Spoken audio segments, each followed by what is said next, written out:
जय श्री कृष्णा। राधे राधे। प्रिय भक्तगण, आज हम आपको एक कथा का श्रवण करा रहे हैं जिसे सुनने मात्र के आपके जीवन में सुख, शांति और धन की वर्षा होगी। तो चलिए कथा को प्रारंभ करते हैं। श्रोताओं, एक बार एक किसान परमात्मा से बड़ा नाराज हो गया। कभी बाढ़ आ जाए, कभी सूखा पड़ जाए, कभी धूप बहुत तेज हो जाए तो कभी ओले पड़ जाए। हर बार कुछ ना कुछ कारण से उसकी फसल थोड़ी खराब हो जाए। एक दिन बड़ा तंग आकर उसने परमात्मा से कहा, देखिए प्रभु, आप परमात्मा हैं, लेकिन लगता है आपको खेती बाड़ी की ज्यादा जानकारी नहीं है। एक प्रार्थना है कि एक साल मुझे मौका दीजिए, जैसा मैं चाहूँ वैसा मौसम हो, फिर आप देखना मैं कैसे अन्न के भंडार भर दूंगा। परमात्मा मुस्कुराए और कहा, ठीक है, जैसा तुम कहोगे वैसा ही मौसम दूंगा, मैं दखल नहीं करूंगा। किसान ने गेहूं की फसल बोई। जब धूप चाही तब धूप मिली, जब पानी तब पानी। तेज धूप, ओले, बाढ़, आंधी तो उसने आने ही नहीं दी। समय के साथ फसल बढ़ी और किसान की खुशी भी, क्योंकि ऐसी फसल तो आज तक नहीं हुई थी।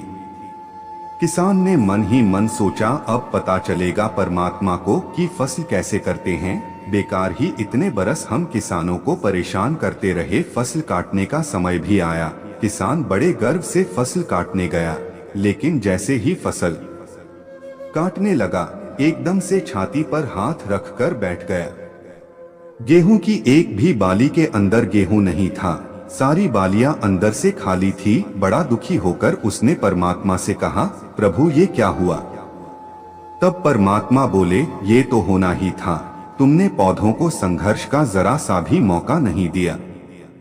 ना तेज धूप में उनको तपने दिया, ना आंधी ओलों से जूझने दिया।